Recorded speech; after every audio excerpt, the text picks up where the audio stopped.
반갑습니다. 오늘 기조 강연 두 개의 그 소중한 내용들만 우리가 가슴에 담아도 정말 그 수지 맞는 귀한 시간이다 생각이 듭니다. 그리고 오늘 함께 해주신 우리 동문회 선배님들이 이렇게 계셔 주는 것만으로도 굉장한 또 큰 힘이 된다는 생각입니다. 오늘 소중한 시간을 가졌는데요. 여러분들께서 사전에 주신 질문들을 좀 뽑아가지고 그 질문들에 대해서 우리 동문 선배님들께서 답변해 주시고 또 이 자리에 계신 선배님들이 또 말씀도 해주시지만 또 때로 필요한 부분이 있으면 플로어에 계신 또 선배님들에게 마이크도 또 넘겨서 적절한 그 질문과 답이 잘 이렇게 원활하게 상호 소통 가운데 이루어지도록 그렇게 하면 좋을 것 같습니다. 4시 50분까지는 하늘이 두 쪽이 나도 끝내달라는 우리 회장님의 강력한 이 제안이 있었기 때문에 이 좌장의 역할 중에 제일 중요한 것 중에 하나는 하여튼 논의가 잘 되게 하고 그 다음에 시간을 잘 지키도록 하는 부분입니다. 그래서 혹시 이제 답변이 과도하게 길어질 경우에는 제가 그냥 윙크를 하겠습니다. 그래서 빨리 끝내시도록 눈이 작아서 걱정은 됩니다만은 반응이 필요해서 얘기를 했는데 반응이 별로 없네요. 이 정도 되면 좀 열화와 같은 박수를 한번 해준다는지 감사합니다. 자, 그러면 첫 번째 질문을 좀 뽑아야 되나요? 네, 이 앞에서 뽑으면 됩니다. 네, 그러면 하나 뽑아서 낭낭한 목소리든 아니면 근엄한 목소리든 그 질문 내용을 이야기해 주시면 좋을 것 같습니다. 네, 그럼 질문 하나 지금 바로 뽑겠습니다. 첫 번째 질문은 취업할 때 가장 중요한 요소 한 가지를 꼽자면 어떤 것인가요? 라는 질문입니다.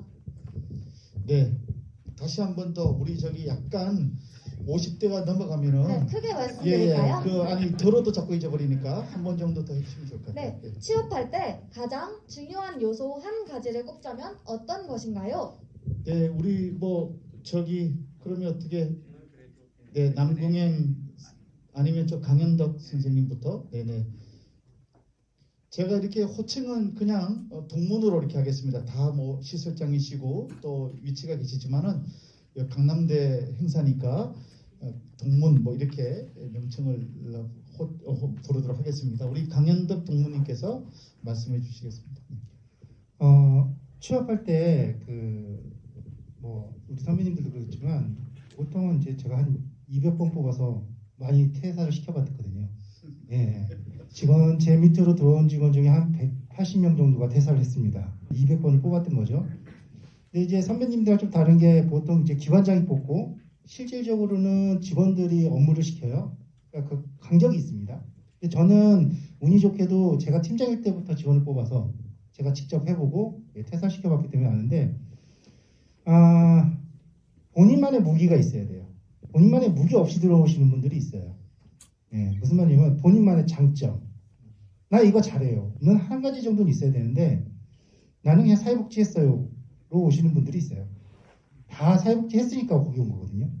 어려워요. 나만의 장점을 만들어야 된다. 나만의 무기. 우리 이번에 보니까는 ICT. 그런 것처럼 본인만의 무기를 만들어야 된다. 저는 컴퓨터를 잘해요. 컴퓨터 그냥 잘하는 건 안 되고 난 코딩을 잘해요. 예를 들면 난 데이터베이스를 할 수 있어요. 나는 법학과를 아니면 경영학을 복수 전공했어요. 이런 거 있잖아요. 그래서 좀 타이틀 큰 걸로 본인만의 무기를 만든다면 저는 어디든 취업할 수 있을 겁니다. 강남 스펙에 본인만의 무기 하나 만들면 되는데 가장 안타까운 게 이제 그런 무기 안 만들고 들어오고 좀 늦게 그걸 시작하는 것들이 제일 안타까워요. 보통 1, 2학년 때 놓으시고 3, 4학년 때는 그걸 준비하셔야 되는데 1, 2학년 때 공부하고 지쳐서 3, 4학년 때 준비 잘 못하시는 경우 이런 경우가 제일 안타깝고 본인만의 무기만 만든다면 취업은 너무 쉬운 거다. 말씀드리고 싶습니다. 네, 우리 강현덕 동문께서 자기만의 무기를 반드시 준비해야 된다. 너무 좋은 말씀이십니다. 여러분들 오늘 이런 귀한 얘기들은 현장의 깊은 지혜 가운데 나오는 얘기들이니까 정말 잘 가슴에 담아두시면 좋겠다 싶습니다. 혹시 이 자기만의 무기를 준비하라고 주신 말씀 이외에 또 좀 필요한 말씀 있으신 분이 계시면 말씀을 주셔도 좋겠고요. 제가 하나만 저도 남 못지않게 사람을 뽑고 했는데 내보내지 못했어요. 근데 중요한 거는 이제 그 면접을 볼 때 보면 무엇을 잘하세요라고 한번 물어보거든요. 사례를 얘기를 하면 우리 이제 복지관에 이제 취업을 하려고 면접을 온 친구가 자기는 정치를 하겠다라고 얘기를 했습니다. 바로 뽑았어요. 네. 목적이 있으니까, 자기 목표가 있으니까. 그때만 해도 저는 사회복지사들이 정치에 참여해야 된다고 얘기를 하고 있거든요. 여러분들도 이따가도 얘기하겠지만 권리당원 정도는 가입해도 돼요. 한 달에 1,000원밖에 안 들어가니까. 그래서 정치를 하겠다고 해서 뽑았어요. 나중에 알고 봤더니 옆 사람이 면접에서 너무 잘 얘기를 해서 자기는 할 얘기가 없어서 정치하겠다라고 얘기를 했대요. 그 얘기를 나한테 안 했으면 좋았을 텐데. 여하튼 그런 것처럼 우리 강현덕 동문이 얘기했던 것처럼 자기만의 어떤 역할들을 하나 가지고 오시면 그 목표가 뚜렷하면 어디든 취업이 될 거다라고 꼭 말씀드리고 싶습니다. 네, 우리 두 분 동문 위해서 다시 한번 박수 한번 부탁드립니다. 가장 핵심적인 내용 두 가지가 제시가 되었네요. 자기만의 무기 가지는 것, 네, 분명한 목표 의식을 갖고 임하시는 것. 너무 좋죠. 이런 그 수업 장면에서 쉽게 들을 수 없는, 이렇게 보니까 우리 교수들이 너무 이 과제 중심적으로 수업을 하는 것 같아요. 요즘에 인생이 고달파요. 우리도 이 비대면이니까 녹화되니까 딴 얘기하기 쉽지도 않고. 근데 오늘 여러분들께 직접 보니까 저도 막 이렇게 가슴이 이렇게 요동치는 느낌이 듭니다.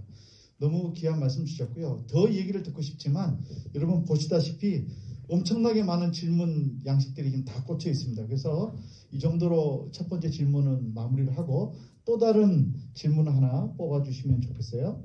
질문 드리겠습니다. 우리 학생회가 굉장히 준비를 많이 했네요. 이렇게 저는 유퀴즈 갑자기 해달라고 해서 걱정을 많이 했는데 생각보다 이렇게 딱 준비가 되어 있으니까 좀 수월하네요. 예. 네, 사회복지사는 어떤 마인드를 가져야 하는지 궁금합니다. 와, 이건 뭐 사회복지사의 마인드인데 이건 좀 플로어에 계신 분들 좀 여쭙겠습니다. 제가 잊어버릴만 하면 여러 가지 부분에서 뵙는 우리 관장님이 계세요. 오영환 관장님이신데 제가 참 도전과 감동을 받는 거는 우리 오영환 동무님께서 학과 행사 이런 때 보면 늘 우리 김종태 회장님과 함께 적극적으로 참여해 주세요. 그래서 큰 힘이 되고 있고 60주년 때도 우리 김종태 회장님이나 우리 오영환 관장님께서 애를 많이 써주셨는데 70주년 때도 뭐 적극적으로 또 함께 해 주시는 것 같아요. 여러분들 오영환 동무님께 한번 말씀을 여쭙겠습니다. 저는 한법인에서 32년 지금 앞으로도 한 6년 남았으니까 한 38년 이렇게 근무할 것 같습니다. 네. 마인드는 일단 자기의 자긍심인 것 같습니다. 내가 하는 일에 과연 얼마만큼 만족하고 있는가. 떠나는 사람들은 만족도가 낮아요. 그래서 단순한 질문이면서도 좀 심오한 질문인 것 같습니다. 그래서 여러분들이 현장을 접근을 할 때 아무데나 마저 취업하고 이렇게 해서 가시지 마시고 내 관심 영역을 가시면은 몇 년 앞을 내다보고 가시면 더 빠르게 가는 거예요. 늦은 것 같지만. 그래서 어떤 친구들은 그냥 취업을 목적으로 먼저 갔다가 1년도 안 돼서 나가는 친구들이 무지 많습니다. 그래서 그 마인드는 우리 여러분들이 관심 있는 영역들, 지금 여기 4학년 손 들어보세요. 5명 정도 있는데 취업 걱정을 할 그런 시기이긴 한데 자기의 관심 영역을 처음부터 선택하는 게 가장 중요하고 그 영역을 갔을 때 자기가 자긍심을 가지고 또 전문성이 그만큼 있다는 얘기거든요. 그래서 사회복지관을 가든 노인복지관을 가든 여기 뭐 장애인복지관 이렇게 분야별로 여러분들이 실습지를 통해서 자기의 분야를 선택을 하셨을 거예요. 그래서 그 부분에 대해서는 자기가 관심 영역에 가서 충분히 자긍심을 가지고 하시고 아까 잠깐 지나긴 했지만 우리 강남대 학생들이 공개 채용을 할 때 가장 약점이 뭐냐 하면 자격증이 너무 없어요. 네. 그래서 여러분들이 나 컴퓨터 아까 말씀하셨잖아요. 나 컴퓨터 잘해요. 잘하면 자격증이 있어야 돼요. 눈에 보여져야 돼요. 네. 나는 통계를 잘해. SPSS 통계는 잘 돌린다고 하는데 자격증이 없어요. 자격증이 있어야 돼요. 눈에 보여져야 돼요. 그럼 반드시 그 사람 선택합니다. 그래서 예를 들어 레벨이 높지는 않지만 백석대 같은 경우 막 200명씩 지금 배출되고 있잖아요. 200명, 300명. 그 친구들은 5개 이상씩 다 자격증을 따게 해요. 예. 프로필에 그 처음에는 책자로 나왔었어요. 우리 학생들 뽑아주세요. 학교에서 그렇게 적극적으로 했었어요. 그래서 졸업생들 200명 파일을 다 해가지고 거기에 그 평생 교육사서부터 뭐 하여튼 요양보호사 자격까지 그 다음에 여러분들 그 요새 컴퓨터나 이런 거 다 자격증 보잖아요. 한글과 엑셀과 파워포인트와 동영상 정도까지 만들 수 있는 정도면 여러분들 선택하는데 상당히 좀 그 인센티브가 가지 않을까 이런 생각을 합니다. 최선을 다해서 활동하시기 바랍니다. 감사합니다. 네, 감사합니다. 사회복지사의 마인드의 핵심적인 부분을 본인의 관심 영역과 또 실제적으로 취업할 때 필요한 그 자격 준비를 구체적으로 해 나가면서 준비하는 그 자세, 그 부분에 초점을 두셔서 말씀을 잘 해주신 것 같습니다. 이 부분은 조금 더 그 우리 플로에 계신 한 분 정도 더 말씀을 들어도 좋을 것 같아요. 우리 장명찬 동무님 어떠세요? 그 정신장애인들과 함께 하시는데, 네. 교수님한테 소개받은 장명찬입니다. 전주 수원에서 근무하고요. 저는 이제 정신장애인들 회복하는 이런 재활시설의 원장입니다. 저는 두 가지를 좀 말씀드리고 싶은데, 하나는 마인드라는 것은 고통스러운 게 마인드가 될 수도 있고요. 행복한 것이 마인드가 될 수도 있다고 생각합니다. 그런데 여러분이 선택할 때 고통이 정말 고통스럽다고 느껴지는 건지 그걸 확인하는 것이 중요할 것 같아요. 어쩌면 하고 싶은 열망과 소망이 고통스럽게 느껴질 수 있거든요. 그렇기 때문에 저는 열정이 있는 것에 도전을 하는 것이 마인드이다. 이런 얘기 좀 드리고 싶고요. 그 다음에 두 번째는 내가 하고 싶은 열정을 시도하려면 리더가 돼야 된다라는 것을 말씀을 드리고 싶어요. 근데 이 리더가 되는 정신은 근무를 하면서 생기지 않습니다. 그러다 보면은 그 현실을 쫓아가게 돼요.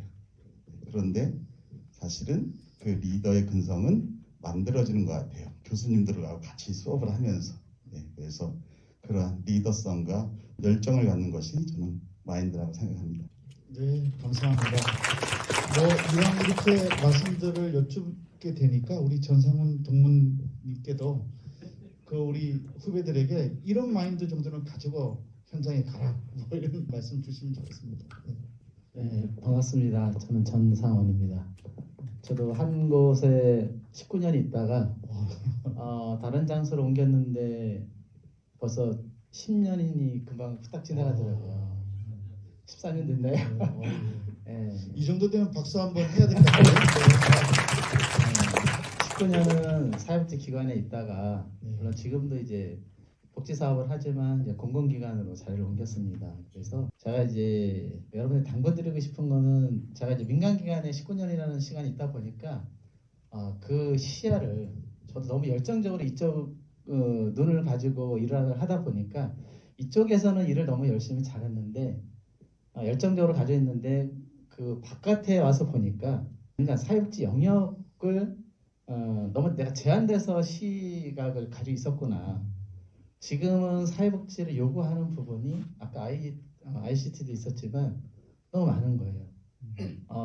제가 이제 몸담고에서 있는 곳은 전국에 최초로 만들어진 장기학 요원지원센터라고 하고 있는데요. 이제는 법으로 광역 시도마다 하나씩 있는데 최근에 들어서 그 IoT를 가지고 독거 어르신한테 조그만 인형을 수원 같은 연모동에 한 260개 정도 올해 시범 사업을 하고 있죠.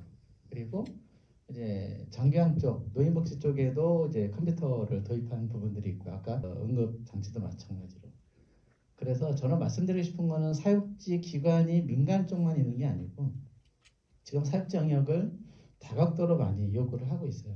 정치적으로도 요구하는 부분이 있지만 실제적으로도 더 많은 부분을 하고 있고요.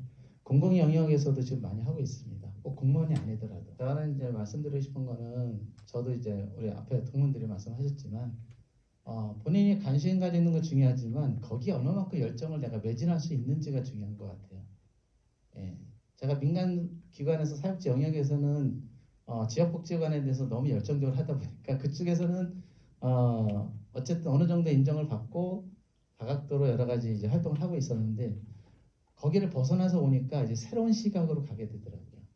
새로운 곳에 또 제가 무엇을 했을지를 고민했는데 열정을 가지고 제가 하고자 하는 어떤 의미부여를 한다 그러면 무엇이든지 다 할 수 있지 않을까 생각을 합니다.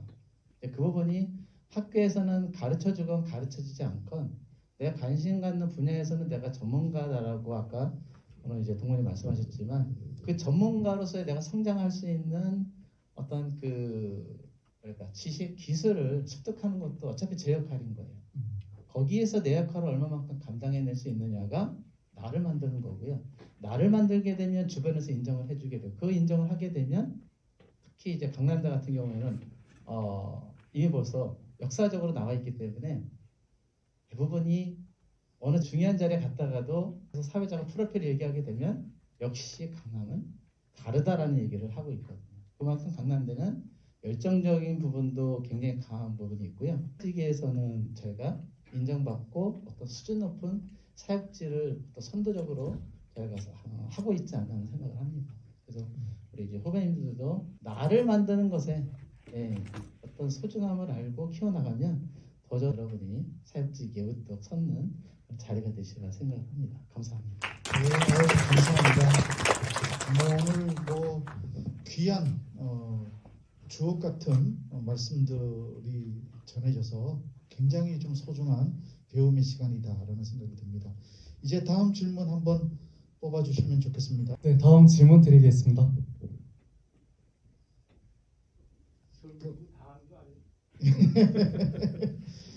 근데 이게 뽑으니까 사실 가슴이 좀 떨리기도 하네요. 저만 그런가요? 네.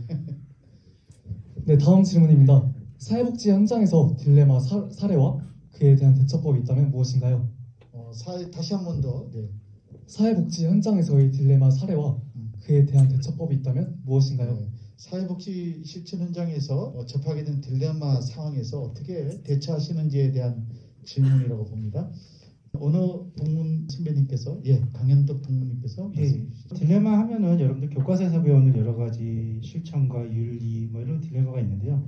사실 저희처럼 이제 그 관리자 입장에서 딜레마는 정말 착하고 직원들이랑 잘 지내는데 일을 못해요.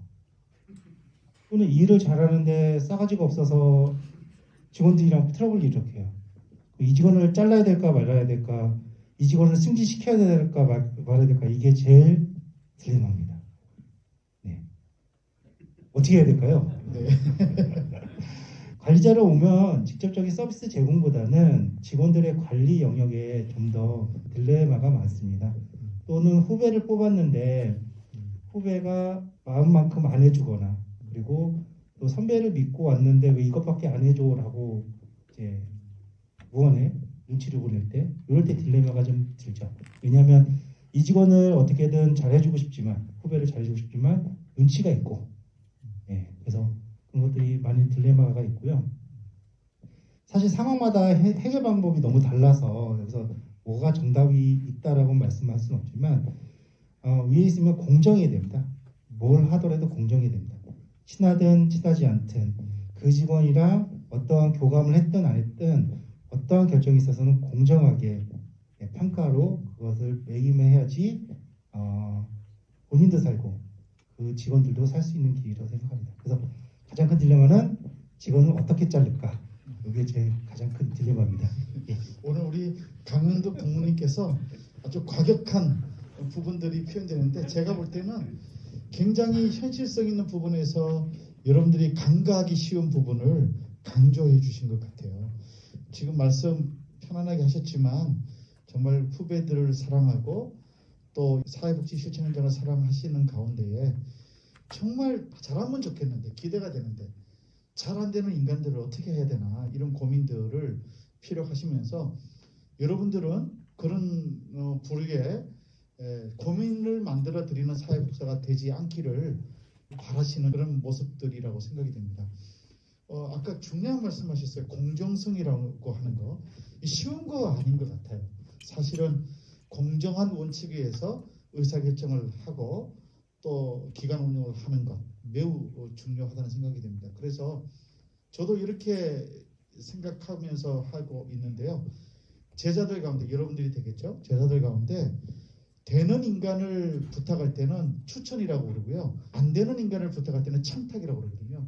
그 제가 도저히 안 되는 인간들인데 와서 취업시켜달라고 그러면 제가 이제 기관에 전화를 합니다. 청탁이라고. 빚을 진 게 있으니까 좀 갚으시라고 이런 식으로 해서 제가 그 기관에 큰 혜택을 드렸거나 또 뭐 도움을 드린 경우에는 그렇게 해서라도 이제 말씀을 드리고, 그렇지 않은 대부분의 이런 경우는 거의 없고요. 대부분의 경우는 정말 자랑스럽게 추천할 수 있는 친구들은 제가 추천이라고 얘기하면서 말씀을 드립니다. 그렇게 되면 이제 공정한 프로세스를 통해서 결정이 되어지거든요. 어쨌든 여러분들이 그 상사에게 딜레마로 여겨지는 존재가 아니라 소중하고 또 굉장히 그 도움이 되는 그런 존재로 분명한 자리매김을 해 나가는 준비를 이곳에서 하시면 좋겠어요. 뭐 우리 사회복지학과 교수님들 전임 교수님 18분, 겸임 교수님 2분, 산학협력 중점 교수님 2분 이렇게 계시는데, 뭐 여러분도 아시고 저희들도 아시지만 조금 기도 제목인 교수님도 있겠죠. 혹시 그 속에 저도 들어갈까 염려가 되지만 그러나 또 대다수의 교수님들은 또 굉장한 부분에서 여러분들이 가르침을 받아도 충분한 분들이시거든요. 그래서 좀 어려우신 분들은 또 받아들일 건 받아들이고 또 이렇게 하시고, 그러나 정말 필요한 것들을 잘 배우셔서 아까 중요한 부분 또 하나 말씀해 주셨는데, 저는 그 표현을 동서남북이라고 표현해요. 동서남북 좌우분별 싸가지인데 이거는 굉장히 중요한 부분 같아요. 현장에 나가서도 강남 동문들은 정말 이렇게 사람들과의 상호작용, 동료들과의 상호작용 잘하고 있는데 이게 큰 힘인 것 같아요. 그래서 오늘 두 가지, 공정성과 싸가지, 이 두 가지 부분을 여러분들이 잘 새겨서 들으시면 아주 큰 의미가 있겠다 생각이 됩니다. 또 혹시 이 딜레마 상황에서 동료와 서비스 개입 실천한 실천가 입장에서 말씀을 해주셨는데, 혹시 서비스 이용 당사자와의 관계에서 생기는 어떤 어려움들, 요즘에 사회복지 현장에서 뭐 비자발적인 정도가 아니라 폭력 성향을 가진 서비스 이용 당사자도 있을 것이고, 때로는 어떤 서비스 이용 당사자들의 민원으로 인해서 너무 힘든 경우도 있잖아요.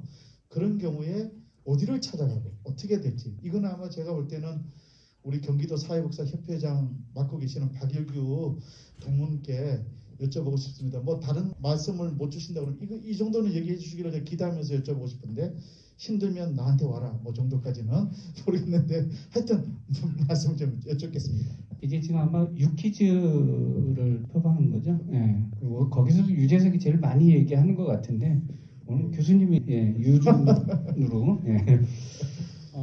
딜레마는 아까 이제 관리자로서의 딜레마 얘기했는데, 우리 여러분들의 입장에서 딜레마를 하면 좀 다른 계열인 것 같아요. 그러니까 취업이라고 했는데, 아니면 사실 요즘 뭐 취업도 사실 어렵겠지만 취업이라고 했는데 내가 일을 계속 해야 되냐, 이런 고민들 많이 할 거예요. 들어가서 밖에서 봤을 때는 저렇게 멋있는데 들어가 보니까 아주 아니네 라고 생각할 수도 있어요. 그리고 거기 있는 기관이 정말로 밖에서 봤을 때 정말 멋있어. 근데 막상 들어가 보니까 뭐 여러 가지 문제들이 좀 많아요. 그랬을 때 여러분들은 어떻게 해야 되느냐? 저는 그렇게 생각을 해요. 그러면 준비하셔라. 그래서 뭐 내가 그 다음에 뭘 해야 될지 준비한 상태에서 다른 일을 좀 찾는, 준비하지 않고 나왔을 때는 둘 다 망한다. 그래서 그 다음에 좀 고민들을 하고요. 거기에 제가 충고를 좀 드리려면 저도 한 20년을 제가 모셨던 분이 앞에 계세요. 우리 회장님이세요. 거기에서 제가 20년을 근무해서 나는 뭘 해야 되지 이런 고민을 하다가 밖에 나왔는데, 밖에 나오니까 정말 싸늘합니다. 추워요. 근데 좀 잘 이겨내서 저를 도와주시는 분이 많아서 여기까지 왔는데, 여러분들도 주변에 도울 수 있는 사람이 있으면 좋겠다라는 생각을 합니다. 그래서 벽을 눕히면 다리가 된다고 합니다. 근데 그 벽을 넘는 방법이 여러 가지가 있는데, 주변에 사람들이 많으면 같이 넘을 수도 있고요. 본인의 능력이 출중하면 바로 뛰어넘을 수도 있고 그렇답니다. 그래서 준비를 꼭 하셔라 라고 얘기를 하고 싶고요. 또 하나는 아까 말씀하셨던 것처럼 우리 이용자들한테 많이 혼나요. 많이 맞고, 장애인들 생각이 있어서 때리겠어요? 그냥 막 오거든요. 참지 마셔라. 우리도 같이 참지는 마셔야 되고, 어떻게 대처해야 될지 기관의 장들하고 같이 의논하고 상사하고 이야기하시고 그래도 고쳐지지 않는다. 그래도 나를 위해서 해줄 게 없다 그러면 협회로 오시면은 저희가 상담도 해드리고 쉴 수 있는 지원도 해드립니다. 그래서 지금 여러 가지 일들을 하고 있으니까 협회도 한번 들어오셔서 도대체 협회가 뭘 하는 거야?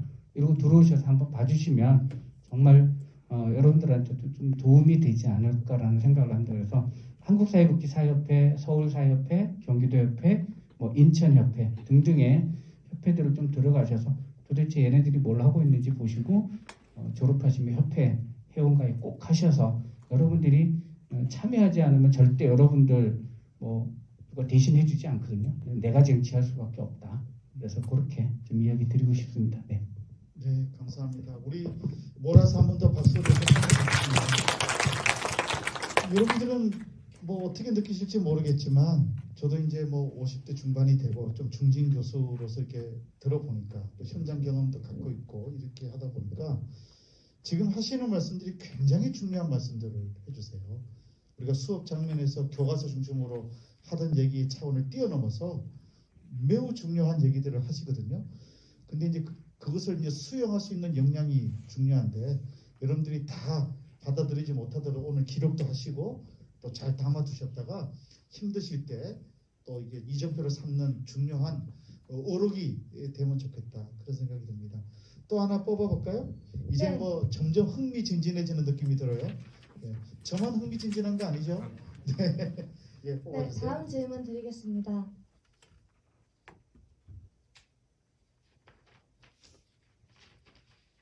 코로나19로 인한 사회복지 분야의 변화점과 시사점, 앞으로의 방향은 무엇인가요? 이거는 어쩔 수 없습니다. 순서에 따라서 남궁행 우리 동문께서 이제 코로나19에 대처하는 현재 사회복지 현장의 어떤 부분들을 좀 말씀해 주시면 좋을 것 같습니다.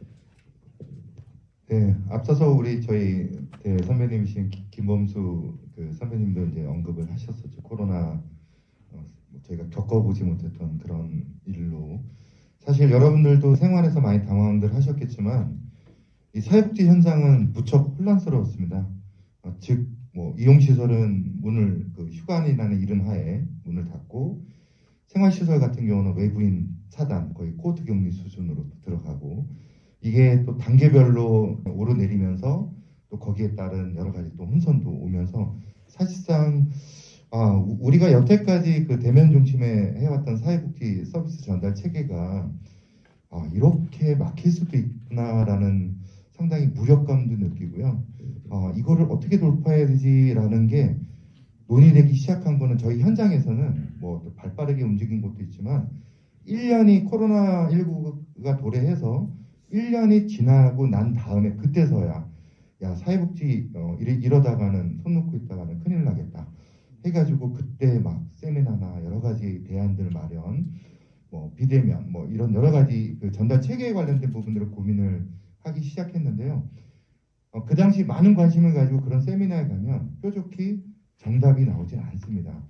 그만큼 우리가 그 사회복지 실천 현장이 정말 오랜 기간 동안 많이 발전도 해왔지만 사실 그 대면의 어떤 그 전달 체계에 길들여져 있기 때문에 이게 이러한 시대에 과연 우리가 뭐 온택트든 아니면 기타 뭐 요즘은 또 메타버스에 대한 얘기도 상당히 중요하게 나오는데 사실 뾰족한 해답을 찾고 있는 중이라고 생각하시면 될 것 같아요. 그래서 한편으로는 마냥 단계가 또 낮아지길 기다리고 또 위드 코로나가 되면은 과연 예전의 어떤 그런 각 시설들의 기능을 회복할 수 있을까? 이런 의문점들을 많이 가지고 있는데요.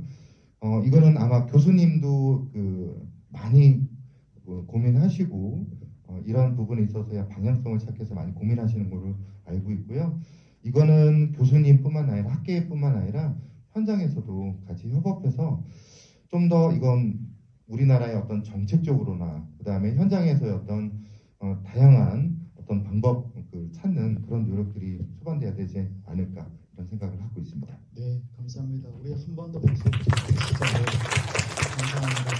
아마 지금 정도 우리 남궁행 동문께서 말씀해 주신 정도가 현재 답변 드릴 수 있는 최선의 부분이 아닐까라는 생각이 듭니다. 그래서 다음 또 질문 또 넘어가도록 하겠습니다. 네, 다음 질문 드리겠습니다. 비장애인들은 차별이라는 것을 인식하지 못하고 한 행동들이 장애인들에게 차별로 다가오는 경우가 있는데 이처럼 사람들이 모르고 지나치는 장애인에 대한 잘못된 오해나 편견에 대해 궁금합니다.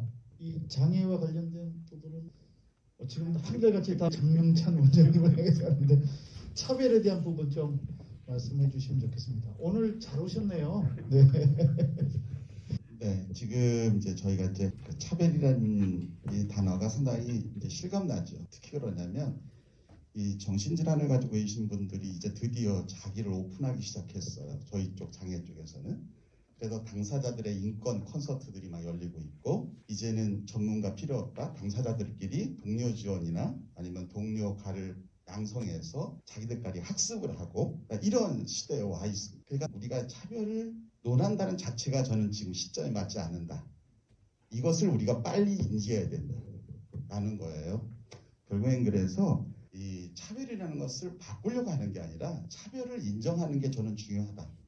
그리고 그 차이점을 잘 인지하고 있던 전문가가 돼야 된다라는 것이죠. 두 번째는 이러한 사회적 인식을 바꿀 수 있는 것은 뭐냐면 그 속에 우리가 말하는 커뮤니티 안에 있다. 그래서 아마 여러분들 공부할 때 커뮤니티 조직론에서 그러한 얘기들을 많이 할 겁니다. 그래서 3대 모델들 배우잖아요. 그 모델이 사실 실전에 나오면 그대로 적용되고 있거든요. 네, 다시 말하면 우리가 지역사회를 바꾸려고 하는 게 아니라 우리가 지역사회에 기꺼이 들어가서 같이 활동하면 되는 거죠. 그리고 우리가 지역사회에 있는 비장애인들이 우리와 함께 할 수 있는 매뉴얼들을 우리가 개발하면 되는 거예요. 아주 실예를 하나 짧게 들어드린다면 여러분 코로나 얘기했는데 코로나가 어떻게 보면 사회복지를 얼마나 성장시켰는지 이렇게 한번 이해해 보셨어요? 예. 코로나하고 나서 저희들이 케이스 매니지먼트라는 걸 하는데 이 코로나가 오기 전에는 아울리치를 해가지고 직접 찾아가서 서비스를 줬어요. 근데 코로나가 딱 오고 나서 저희가 장애인들에게 카카오톡이라는 걸 가리키고 정보화라는 줌이라는 걸 가리켰어요. 그래서 직원이 나가지 않게 됐어요. 다음 장애인이 취업을 하면 카카오 페이스를 탁 키는 거예요. 그래서 저 출근 잘했습니다. 선생님 오늘도 좋은 날 되세요. 이렇게 돼버렸어요. 자, 다시 말씀드리면 계속 우리는 새로운 아이템, 혁신적인 아이디어 이것을 어떻게 개발하냐. 이제는 이 사회복지가 이러한 개발의 측면에서 차별성을 가져야 되는 것이지 언제까지 사람들의 정서적인 걸 가지고 차별 얘기를 해야 되는가. 이거 한번 깊이 생각해 봤으면 좋겠습니다. 예. 네, 감사합니다. 굉장히 중요한 관점의 차이를 여러분들이 느끼셨으리라고 봅니다. 어쨌든 우리 학부생이 좋은 질문을 또 했고 그 질문에 대한 수정 제안까지 포함한 패러다임의 전환을 요구하시는 중요한 답변을 잘 해주셨습니다. 뭐 이렇게 굉장히 좋으네요. 갑자기 좀 행복한 마음이 듭니다. 이 소중한 얘기들이 어떻게 보면 우리의 고민들에 대한 답변들이 이렇게 충실하게 상호작용이 되는 오랜만에 제가 이 학술적인 이 지성적인 움직임에 대한 희열 이런 부분들이 좀 느껴질 정도로 오늘 굉장히 좋은 시간인 것 같습니다. 뭐 이 정도만 답변을 드려도 이 질문에 대한 답은 되지 않았을까 싶습니다.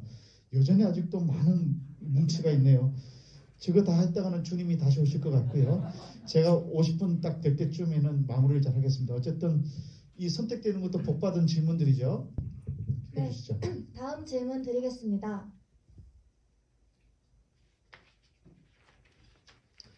사회복지사라는 직업의 장단점은 무엇인가요? 와, 이거는 좀 여러분 여쭤봐도 될 것 같습니다. 제 생각에는 우리 회장님이신 김종태 회장님도 한 말씀 해주시면 좋겠고 또 우리 오늘 멋진 기조 강연 해주신 김범수 교수님도 한 말씀 해주시면 좋겠습니다.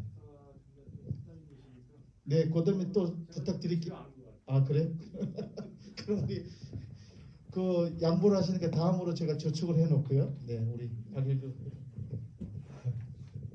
세상에서 가장 어려운 질문 같습니다.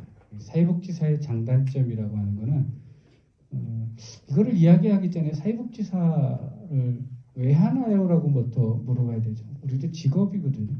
밥벌이라고 생각을 해요. 근데 단지 우리와 함께 우리가 밥벌이하는 대상이 정말로 지역사회 내에서 세상에서 좀 더 힘들고 어려운 분들을 위해서 하는 일이기 때문에 아마도 거기에 따른 어떤 그런 감정들이 좀 더 있지 않나라는 생각이 좀 들고요. 인권 침해라는 것은 우리 현장에서 상당히 많이 일어나고 있어요. 현재도 그렇고. 그래서 이런 것들을 없애고 지역에 있는 다양한 사람들과 함께 어울려서 그들이 추구하는 것들을 좀 이룰 수 있게 한다라는 것은 우리 사회복지사들이 정말로 의미가 상당히 크다라고 생각을 하고 있고요. 그다음에 단점이라고 하는 것은 아직까지도 이 사회복지가 그 단일임금제라든가 뭐 이런 것들이 아직 제대로 안 돼 있어요.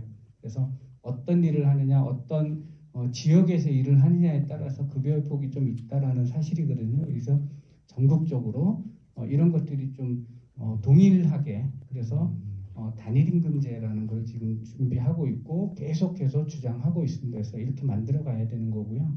어디에 근무를 하든 어떤 일을 하든 동일한 급여를 받자라는 게 사회복지사협회가 지금 계속 추구하고 만들어 가고 있습니다. 그래서 이런 것들을 장단점을 논하기보다 우리가 앞으로 뭘 해야 될지에 대한 고민들을 좀 더 하는 게 먼저 의미가 있지 않겠나라는 생각을 좀 하고요.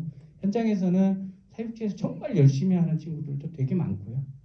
그래서 여러분들이 좀 찾아다니면 그분들을 한번 만나서 이야기하는 게 훨씬 더 지금보다는 더 나을 수도 있겠다라는 생각을 합니다. 그래서 사회복지사로 저도 지금까지 30년 가까이 되어가는데 아직도 행복합니다. 감사합니다. 네, 박수하겠습니다. 감사합니다. 우리 김종태 회장님께서 왜 양보를 하셨는지 이해가 되네요. 지금 박일교 회장님, 우리 동문께서 말씀해 주신 그 말로도 충분히 되지 않겠는가 생각이 됩니다. 제가 김종태 회장님과 김범수 교수님을 좀 아껴놨다가 막판에 한 번 정도 또 말씀하실 수 있는 기회를 드리도록 하겠습니다. 그럼요. 우리 강현덕 동무님. 네. 단점은 제가 말하지 않아도 너무 많이 알고 계시니까 말씀 안 드리고, 장점을 제가 진짜 사회복지는 정말 좋은 학문이고 좋은 직업이라고 생각하는 것 중에 하나가, 사람들이 이제 착각하는 게 직업을 선택하기 위해서 공부하는 거는 당연하다고 생각하는데 내 인생을 살기 위해서 공부하는 거는 노력을 안 해요.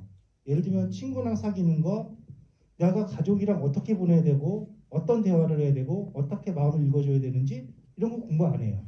당연히 되는 줄 알거든요. 그러다 보니까 직업을 비하하는 건 아닙니다. 사회복지의 장점을 얘기하는 거니까. 내가 운전을 해요. 그럼 운전을 하는 것과 가족 내에서 대화를 하는 법을 같이 배우는 거예요? 아니죠. 직업은 직업대로 있고 가족들이랑 어떻게 보내야 되고 가족의 마음을 읽어주고 자녀와 어떻게 시간을 보내야 되는지는 잘 몰라요. 또 예를 들어서 많은 직업이 있겠지만 운동선수 같은 경우는 운동은 할 수 있지만 또 가족과 어떻게 해야 되는지는 모를 수 있어요. 근데 사회복지는 정말 좋은 게 뭐냐면 내가 가족과 트러블이 있어서 그 문제를 해결했던 거를 사회복지 영역에 갖고 올 수 있어요. 또 사회복지에서 여러 가지 공부했던 것들을 내 가족과 내 친구와 내 자녀와 부모님께서 바로 쓸 수 있어요. 그래서 하나의 학문으로 내 삶의 질도 윤택해지고 내가 경험으로 우리 이용자에게 최고의 서비스를 제공할 수 있어서 정말 이것만큼은 사회복지의 최고의 장점이 아닐까, 그렇게 생각하고 있습니다. 네, 감사합니다. 인생을 굉장히 성숙하게 할 수 있는 귀한 활동의 측면을 또 함께 말씀해 주시니까 사회복지직이 굉장히 의미 있는 또 도전적이고 감사한 직업이라는 생각이 드네요. 여러분들 잘 오셨습니다. 네, 하나 더 뽑아 주십시오. 네, 다음 질문 드리겠습니다. 이 마스크만 벗으면 진짜 제가 이 휘황찬란한 얼굴을 좀 보여드리고 싶은데 죄송해요. 네. 이렇게 좀 힘들 때는 빨리 진도를 나가는 것이 좋을 것 같습니다. 네. 네, 다음 질문입니다. 취업 준비하는 과정 속에서의 에피소드와 어떻게 극복했는지에 대한 이야기를 해주시기 바랍니다. 이 좀 벌써 20-30년 이상 하신 분들이라 처음 취업하실 때 에피소드가 기억이 나실지는 모르겠는데요. 남궁인 동무님 말씀해 주시죠. 네, 아마 여기 선배님도 그러실 것 같고요. 저는 조금 다른 게 사실 사회복지를 원래 뜻을 품고 이제 공부를 한 것도 아니었고 이제 졸업했을 때도 그때 당시는 시설 현장에 남자 사회복지사가 되게 귀했던 시대여가지고요. 그리고 또 그때 강남대 선배님들이 최전성기 시대여서 요소에 선배님이 안 계신 데가 없었을 정도로여서 서로 이렇게 괜찮은 후배가 있다라고 되면은 특히 남자 후배는 이렇게 남녀를 차별하는 건 아니고요. 괜찮은 남자 후배가 요번에 졸업 예정이래라고 하면은 서로 막 쟁탈전을 벌일 정도로 그런 시대가 있어서 저는 제가 가진 능력보다 훨씬 과분하게 그렇게 관심을 받으면서 현장에 이제 진출을 했었고요. 제가 가면서 에피소드라기보다는 제가 현장에 가면서 되게 후회를 많이 했어요. 지금도 종합사회복지관에 어쨌든 인기가 제일 뭐 좋다라고는 하는데 공무원보다 좀 순위가 밀렸는지는 모르겠지만 서울에 있는 종복에 갔음에도 불구하고 제가 그때 느꼈던 후회는 내가 정말 그 학교 다닐 때 왜 이렇게 놀아갖고 준비가 안 되어 있었는데 이렇게 현장에 나오는 게 제 개인적으로 되게 속상했던 게 아주 기억에 남습니다. 그래서 여기 계신 분들은 차근차근 아마 계획대로 잘 준비하시는 우리 후배 동문도 계시겠지만은 아직까지도 이렇게 정확하게 선택지를 결정 못하는 우리 후배님도 계시리라고 생각이 드는데요. 지금 늦지 않았습니다. 그래서 어디 영역이 됐던 간에 충분히 내가 어느 정도 준비가 되어 있는 그런 확신을 가지고 취업을 하시는 게 어떨까 그런 생각을 해봅니다. 네, 감사합니다.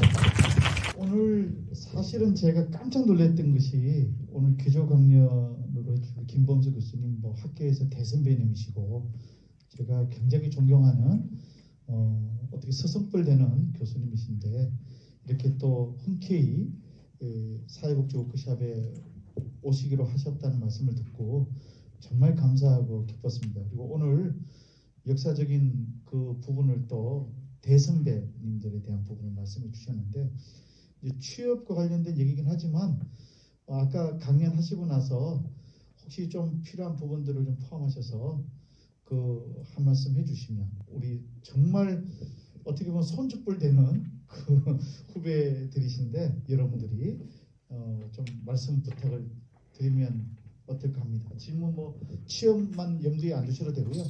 좀 못다한 얘기 언제 또 이렇게 젊은 후배들에게 말씀을 주실 수 있는 기회가 많지 않으실 것 같아서 한 5분 정도 내로 말씀해 주시면 좋겠습니다. 아까도 여러분들도 많은 얘기 했습니다만 오늘 오래간만에 이렇게 또 후배들 만났으니까 굉장히 또 감동받는 것 같고 정말 이렇게 세월이 흘러서 원로 교수가 됐고 또 이제 그렇게 됐는데 지금 생각해보니까 나는 학교 다닐 때 함세남 선생님 이제 추천을 받아가지고 마포에 있는 그 한국사회복지업에 거기 이제 취업을 했어요. 취업을 해서 그리고 이제 현장도 좋지만 하여튼 좀 유학을 가야 되겠다. 그런 꿈을 또 잊지 못했어요. 어쨌든 그래서 저는 현장에 근무하는 것도 아주 중요하다고 생각하고 유학 가는 것도 또 중요하다는 게 생각을 해서 그때부터 또 이제 어학 공부를 해서 공부를 해가지고 만 31살에 유학을 갔던 것 같아요. 그때 현장에서 근무를 하고 그래서 여러분들 오늘 여기서 선배들 얘기하는 거 보니까 열정이라고 하는 단어가 많이 나온 것 같아요. 그래서 이 사회복지사들은 어쨌든 열정이 있어야 돼요. 이제 강남대의 정신은 정신력, 이제 열정인 것 같아요. 열정. 그래서 이제 오늘 여러분들한테 말씀드리고 싶은 것은 여러분들 아마 가정 사정이 다 다를 거예요. 부모님이 잘 만난 사람도 있고 그렇지 않은 사람도 있고. 근데 여러분들 이 자기가 갖고 있는 그 부모님 자원 이거가 엄청나게 많아. 이 사회복지사들의 눈에는 지역사회에 대한 그 자원이 보여요. 우리가 이제 이 자원 개발에서 가장 중요한 건 뭐냐면 옷깃만 스쳐도 인연이다. 옷깃만 스쳐도. 이부석 선생님은 자기는 신앙생활 때 옷깃만 스쳐도 인연이다. 비행기를 탔어요. 미국에서는 비행기를 에어버스라네. 버스 타는 식으로 자주 타. 에어버스 비행기를 탔는데 옆에 앉은 사람하고 우연히 이제 얘기를 했어요. 명함을 교환받아. 이분이 오하이오 스테이트 유니버시티 교수야. 그때부터 크리스마스 카드를 매년 정중에게 보냈어. 근데 어느 날 오하이오 스테이트 유니버시티에서 교수를 뽑는 거예요. 그래서 자기가 거기에 이제 대학에서 학위를 받고 어느 대학에서 이제 서류를 내면서 그분의 추천을 받았더니 이분이 적극적으로 추천을 해준 거예요. 어느 날 제가 비행기 옆에 앉은 사람이 미스터 리, 다니엘 리였었는데 이분이 지금까지 나한테 크리스마스 카드를 보내고 굉장히 성실성이 돋보인다. 그래가지고 이제 결국 오하이오 스테이트 이제 교수가 돼가지고 나중에는 로열라 대학으로 옮겼습니다만 미국에서 교수 생활이 시작됩니다. 자, 우리가 어떻게 보면은 비행기를 탔을 때 옆에 앉은 사람 아무것도 아닌 것 같죠. 그 사람이 귀중한 하나의 네트워크가 되고 자원이 되는 거예요. 여러분들이 사회복지사라고 하는 것은 항상 옷깃만 스쳐도 오늘 여기 정말 우리가 옷깃만 스쳤어요? 여러분들한테 이게 귀중한 얘기를 해요.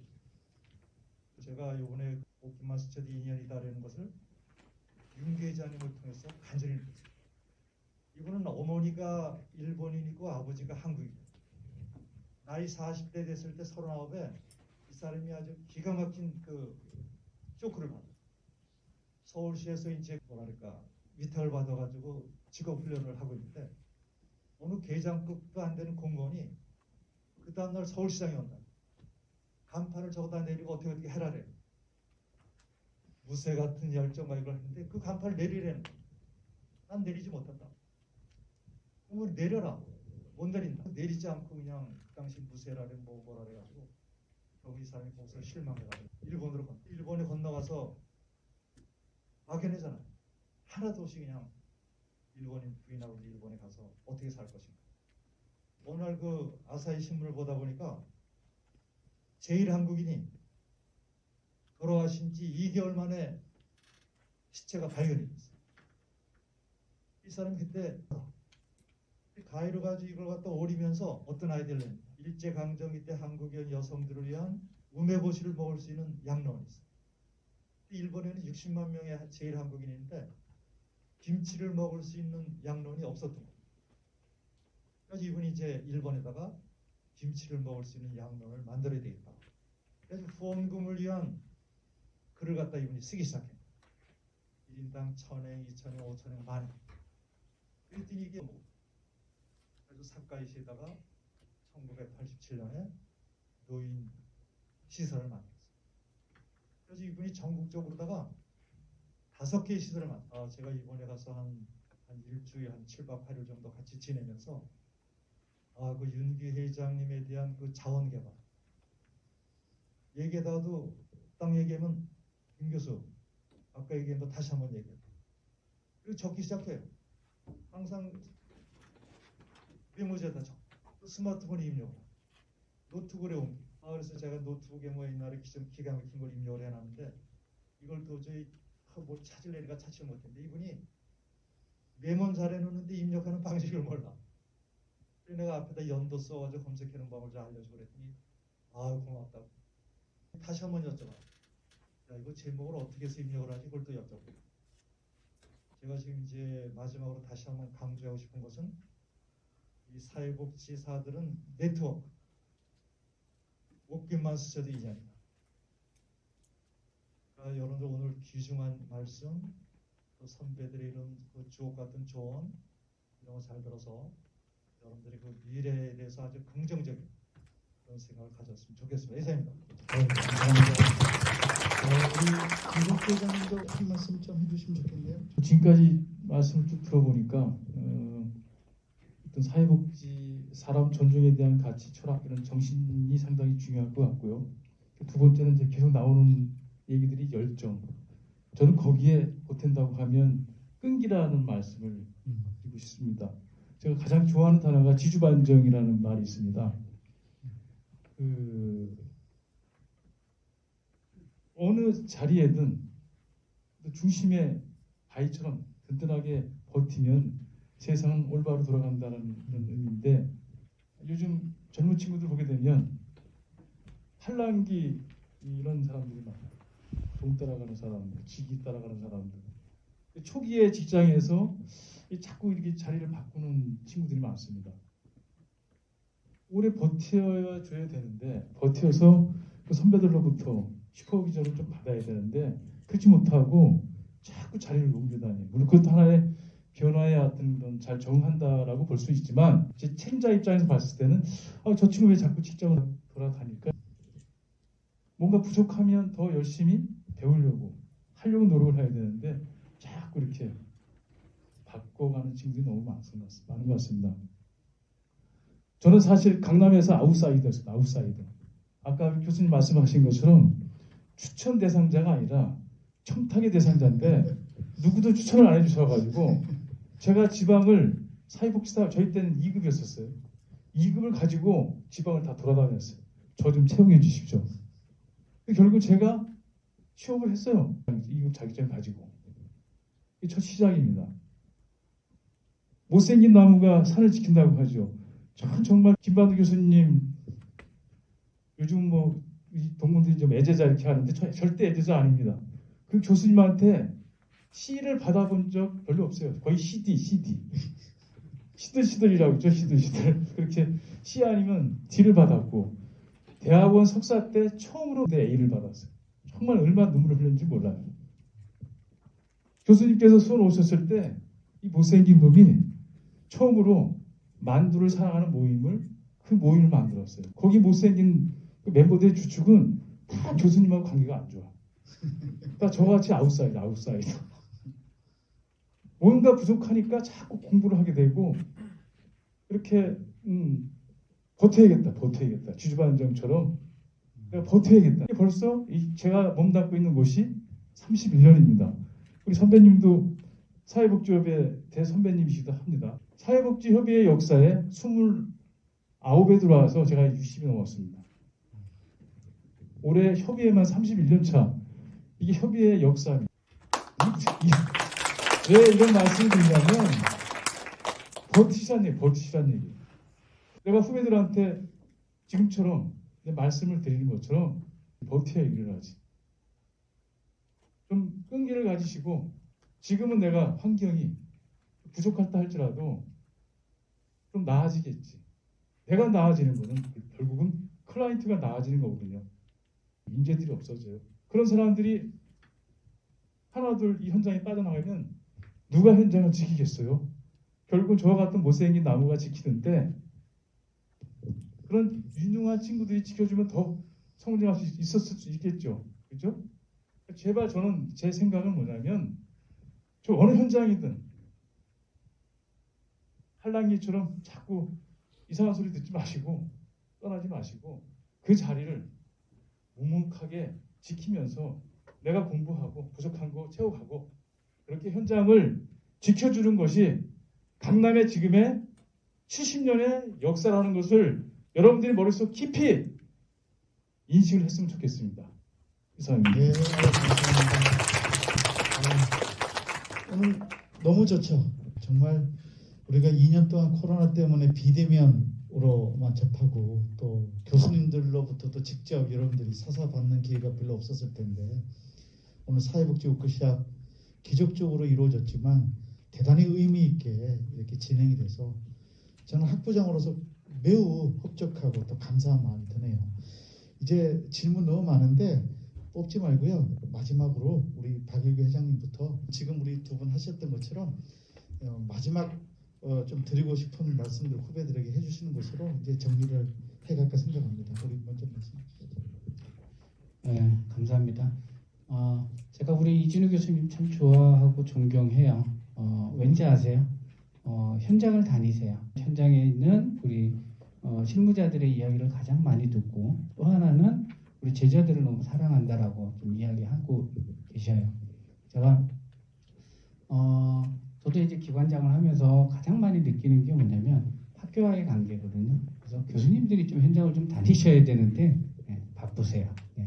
그래서 저도 이제 늘 이렇게 이야기하지만은 좀 많은 사람들을 좀 만나고 그 만남 속에서 우리가 정이든 미움이든 싹트지 않을까라는 생각이 좀 듭니다.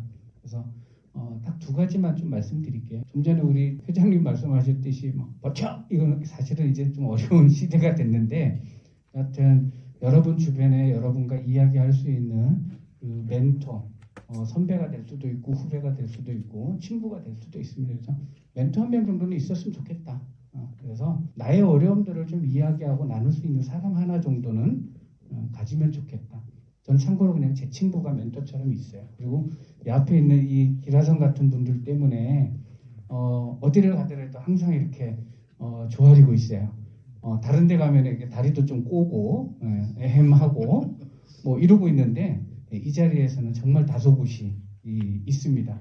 뭐 시장을 만나고 도지사를 만나고 이러고 있는데 여기만 오면 이렇게 작아지는 접니다. 하여튼 그렇게 해주시고 좀 부탁드리고 아까도 얘기했지만 우리 여러분들이 가시고자 하는 방향, 목표 나는 20년 후에 뭐가 좀 됐으면 좋을까 그때를 좀 상상하시면서 다양한 아주 작지만 작은 목표라도 좀 만들어 가주시면 아마 언젠가는 그 길이 되어 있지 않을까라는 생각이 되거든요. 그래서 우리 선배들도 계시지만은 여러분들이 존경하는 정말 위대한 위인들의 어떤 발자취를 한번 쭉 살펴보시고 그분이 가는 방향대로 한번 가보시는 것도 언젠가는 그 언저리까지 여러분들이 가지 않을까라는 생각합니다. 그래서 주변에 정말 없다라고 하면은 이 앞에 계신 분들한테도 가셔도 되고 언제든지 여러분들하고 함께 할 수 있는 동문회가 되고 여러분들 뒤에서 좀 묵묵하게 좀 버텨줄 수 있는 선배가 되도록 노력하겠습니다. 감사합니다.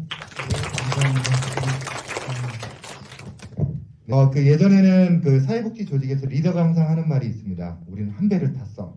우리는 끝까지 우리가 추구하는 목적지까지 미우나 고우나 함께 가야 돼. 이런 얘기를 많이 하고요. 최근에는 뭐라고 하시는지 아마 여러분들 아시는 분들 아실 텐데 버스라고 합니다. 그 존 고든의 이제 에너지 버스에서 나오는 이제 내용이기도 하는데요. 이제는 미우나 고우나 목적지까지 무조건 가고 또 그런 부분이 아니라 언제든 조직에서 조직에 적합한 사람을 태우고 또 그 버스에서 적합하지 않은 사람을 버스에서 내리게 하는 어떻게 보면 조금은 되게 매몰차죠. 이제는 그런 사회복지 현장에서도 그런 분위기들이 많이 있습니다. 여기 후배님들은 어느 조직에 가던 어느 조직의 버스에 탑승을 하시던 그 버스에서 요구하는 가장 적합한 사람으로 성장하시기를 응원하겠습니다. 네, 감사합니다.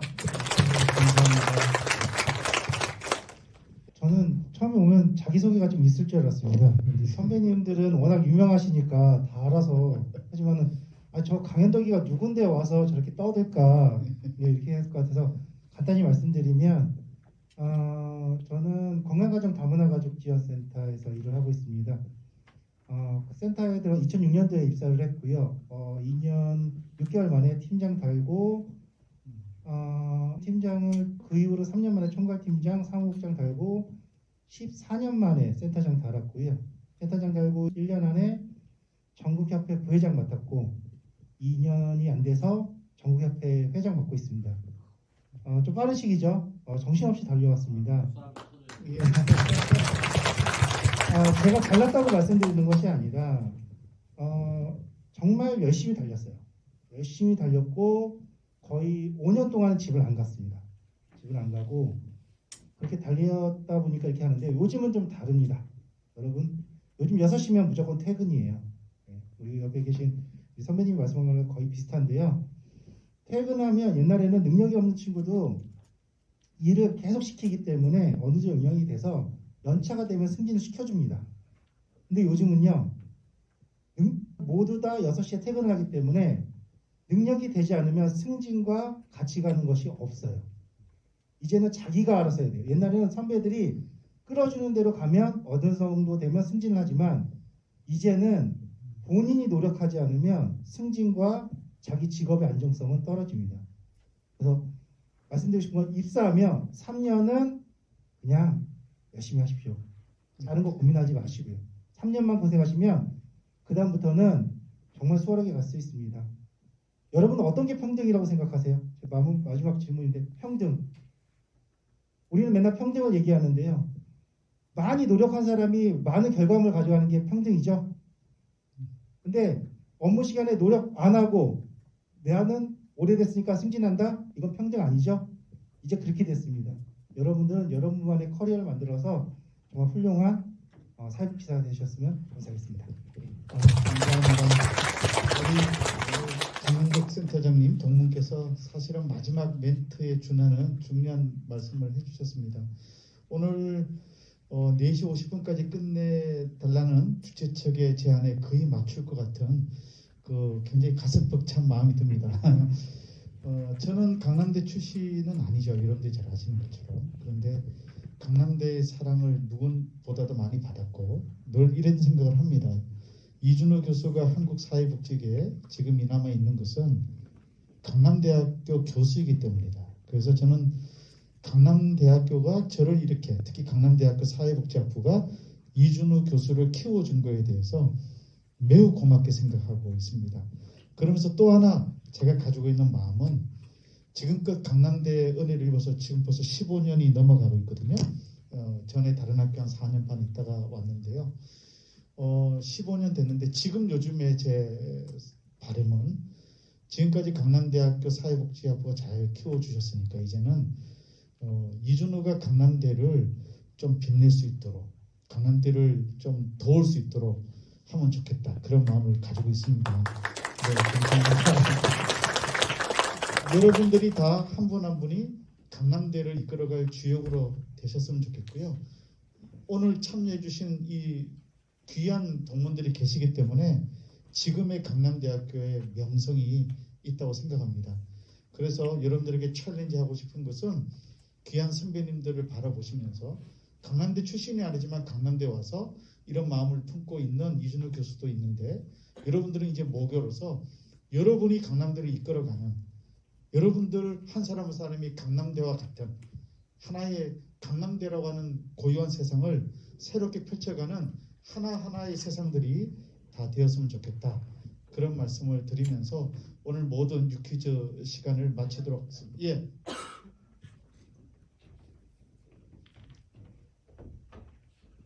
우리 여기까지 돌아올 줄 알았는데 안 돌아와서 좀 네. 실수하셨습니다. 다름이 아니고 우리 이제 사회복지학과 학생들을 위한 하나의 이제 조언이기도 한데, 아까도 우리 이제 박일규 동문이 얘기를 했지만 제가 한 20년 전부터 좀 이렇게 제안을 했었어요. 뭐냐면 우리 사회복지학과 교수님들이 현장에 너무 안 다니십니다. 그래서 그 현장의 동문들도 좀 실망하는 그런 부분이 없지 않아 있었고, 그래서 앞으로 이준호 교수님 같은 경우 동문이 아니면서도 동문 이상으로 이렇게 활동을 열심히 하고 계신 거 우리 또 동문들이 잘 알고 있습니다. 또 더불어서 동문 아닌 교수님들이 우리 또 학생들을 위해서 또 지금 있으신 거 아닙니까? 그래서 앞으로 올해는 좀 지났지만 내년 2022년도부터는 학교가 아니라 현장과 네트워크하는 그런 발로 뛰는 교수님들이 됐으면 좋겠다. 그건 뭐냐 하면 우리 사회복지학과 학생들이 실습은 반드시 해야 돼요. 근데 현장을 찾아다니지 않는 교수님들과 우리 자원봉사활동이나 이런 거를 우리 후배들이 열심히 하지 않는 가운데 찾아가려면 되게 힘들어요. 실습하기가. 요새 실습도 10대, 20대, 30대 이게요. 실습지가 없어요. 그리고 지금 코로나로 인해서 실습지가 더 없어요. 조금 경쟁 관계예요. 강남인이라고 뽑아주지 않고 절대 그러지 않습니다. 예. 반드시 공개 면접을 봐요. 인성도 보고 다 봅니다. 그래서 앞으로 현장에 어떤 관계를 유지하려면 일단 교수님들이 먼저 앞장서서 나서야 되겠다. 그래서 현장하고의 네트워크가 잘 됐을 때 우리 사회복지학과 우리 후배님들도 쉽게 사회복지 실습기관과 연계될 수 있고, 또 아까 김범수 교수님 말씀하셨지만 인생은 관계고 사회복지의 생명은 곧 자원이에요. 자원이 없으면 운영 못합니다. 저도 사회복지관에 이렇게 32년씩 있으면서 가장 중요한 것은 관계라고 생각합니다. 릴레이션십, 라포 형성 가장 중요한 것 같아요. 네. 스쳐도 인연이라고 그랬는데 저는 절대 놓치지 않습니다. 반드시 후원자로 받아요. 복지관에 요새 코로나 때문에 찾아오지 않지만 찾아오는 손님들 일단은 그분들이 원하는 도움을 드려요. 나가시기 5분 전에 반드시 후원자를 신청받습니다. 이제 여러분들도 현장에 가면 요새 후원자들 개발하라 그러면 직장 내 괴롭힘으로 걸려요. 시설장님들. 과거에는 뭐 일일차 집, 그 다음에 바자회 이런 거 하면 티켓 팔아오라고 했잖아요. 지금 절대 안 됩니다. 인권 침해이면서 직장 내 괴롭힘으로 걸려 들어가요. 시설장님. 그럼 자원은 다 기관장들이 해야 돼요. 그럼 여러분들이 하는 일은 뭐냐? 외부 지원 사업을 엄청 많이 하는 거예요. 프로포자를. 그래서 위기 과정에 있는 우리 이웃들, 당사자들한테 서비스를 제공해주는 그런 역할들을 많이 해요. 그거는 걸리지 않아요. 예. 그만큼 트레이닝을 시켜요. 페이퍼워크가 잘 돼야 돼요. 페이퍼워크도 잘 못해 그러면 현장에서 남아있을 수가 없어요. 예. 그만큼 인정받으려면 내가 그만큼 이제 전문성이 있어야 되는 거죠. 그래서 관계를 잘해야지만 자원을 확보할 수 있고, 자원은 곧 국가나 지방자치단체는 절대 보조금을 100% 주지 않습니다. 예, 인건비 정도 줘요. 나머지는 다 만들어내야 돼요. 예, 그래서 여러분들이 가장 중요한 것은 지역사회 조직에 있어서도 그 후원자 및 자원봉사자 관리가 있는데, 개발도 중요하고 관리도 중요해요. 그 중에서 더 중요한 건 관리예요. 그래서 앞으로 아까 강조하셨지만 우리 김범수 동문 선배님께서 강조하셨지만 그냥 사회복지는 자원이다 이렇게 생각을 합니다. 그건 곧 어디에서 오느냐? 바로 관계에서 온다. 그래서 여러분들 현장에 많이 찾아다니시면서 자원봉사 많이 하시고 그것도 관심 영역에 가셔서 하시는 게 좋아요. 그럼 그 곳이 곧 여러분의 직장하고 연계가 될 수 있습니다. 이왕이면 자원봉사 열심히 한 사람, 인성 좋은 사람을 공개 원서 냈을 때 뽑지 전혀 경험도 없는 사람 뽑겠습니까? 어느 바보가? 절대 그렇지 않습니다. 그래서 그런 부분들에 대해서 우리 여러분들이 좀 이해해 주시고 우리 교수님들도 좀 더 적극적으로 현장에 네트워크를 해주시면 감사하겠습니다. 네, 감사합니다. 아유, 마지막 연기를 잘 장식해 주셨습니다. 예, 우리 김범수 교수님도 한 말씀. 아유, 감사합니다. 아까 굉장히 좋은 얘기 많이 나왔고 그다음에 자원개발 여러 가지 나왔는데 저는 제가 평택대학에 근무를 하면서 우리 강남대 동문들 덕을 많이 봤어요. 제가 많이 찾아다녔거든요. 사람이 필요해. 강남대는 찾아오질 않아. 그러니까 어디를 써요. 강남대하고 평택대는 사촌지간이라래 사람들이. 강남대가 선배들이 근무하는 데서 사람이 하나 필요하다. 그럼 정보가 들어오잖아요. 그냥 뭐 그런 덕을 좀 많이 봤는데 이제 사회 나가면은 중앙대학하고 또 상지대는 또 사촌지간 뭐 그런 게 있어요. 여러분들이 아까 이제 자원 그런 것도 얘기했는데 여러분들이 강남대 교수들이 요새 보니까 학교 수준이 높아지고 조금은 죄송합니다. 조금 이제 급여도 괜찮고 배가 부르다 보니까 현장에 많이 안 나와요. 교수님. 나가게는 방법이 하나 있어요. 그게 뭐냐? 소셜 액션이에요. 소셜 액션. 여러분들이 그 실습 나가면서 교수님들 우리 시설에 방문해 주세요. 꼭 얘기하세요. 이메일 보내세요. 문자 보내고. 그거 왜 못해요?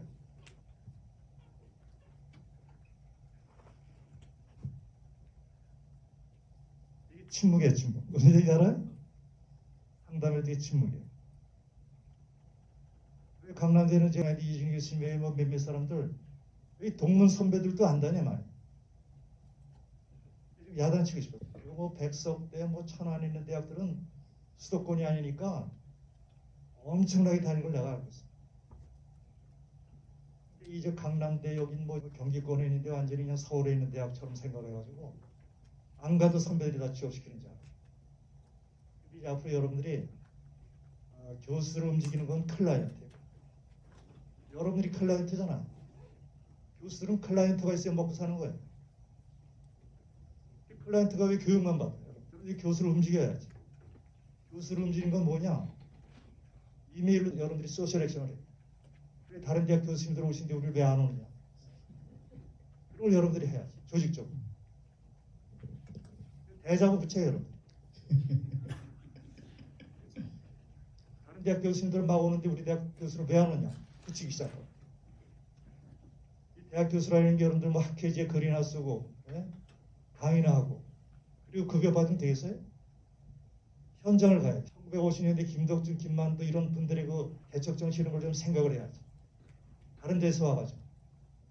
강남대의 선배들은 그냥 강남대 후배들은 다 동문들은 너희 뭐하냐. 동문들한테만 얘기를 했던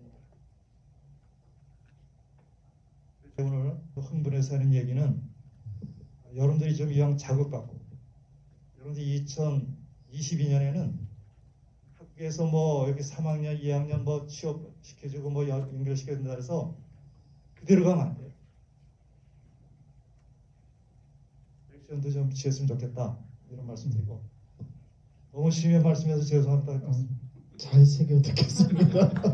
감사합니다. 감사합니다. 네, 여러분들 너무 좋죠? 이런 얘기들이 격이 없이 정말 그 충정 어린 마음으로 나올 수 있는 현장이 바로 이 사회복지 워크숍입니다. 제가 뭐 학부장을 언제까지 할지는 모르겠으나 제가 하고 있는 동안에는 내년도에는 코로나가 끝나겠죠. 적어도 저희 교수님들 웬만한 분들 다 참석하시도록 하고요. 또 우리 동문회도 오시면 그날은 좀 늦게까지 소주잔도 한 잔씩 기울이시면서 이런 얘기 저런 얘기 할 수 있는 그런 소중한 시간으로 좀 했으면 좋겠다. 옛날에는 1박 2일도 하고 그러셨지 않았나요? 그래서 그런 어떤 밤에 이런 저런 얘기들을 할 수 있는 시간. 그래서 우리 김성준 학생회장이 잘 메모해 뒀다가 코로나가 조금 안정이 되면 정말 선배와 후배와 또 교수들이 하나가 되고 어쨌든 지금 굉장히 중요한 말씀 주셔서 새해부터는 2022년부터는 모든 실습 현장의 교수들이 다 나가도록 제가 책임을 지겠습니다. 네, 그래서 다 나가겠습니다. 네, 감사합니다. 네, 그럼요. 제가 책임을 지고 안 나가시는 교수님들은 좀 들들 볶도록 하겠습니다. 하여튼 오늘 너무 중요한 얘기 많이 해주시고 또 정말 필요한 얘기 해주셔서 저도 많이 배우고 너무 기쁜 시간이었습니다. 조금 뼈아픈 얘기들은 제가 조금 소화시켜서 우리 교수회 때 약간 아이 메시지화 해가지고 잘 전달을 하겠습니다. 그리고 아마 충분히 공감하시고 함께 하시리라고 생각합니다. 어쨌든 그동안 좀 더 적극적으로 취업시키는 일이라든지 학생들 관리, 상담 이런 부분들에 대해서 솔직히 좀 미진했던 부분들이 있었다는 반성을 해보고 여러분들에게 일단 학부장의 이름으로서 어떤 방식으로든 현장 인턴십이나 또는 실습 현장이나 취업 부분에 대해서 적극적으로 교수님들이 함께 할 수 있도록 노력을 하겠습니다. 김원수 교수님 말씀 주신 대로 사회행동 하기 전에 알아서 먼저 저희들이 잘 하도록 하겠습니다. 하여튼 감사합니다 교수님. 그리고 여러 동문님들께 감사합니다. 고맙습니다.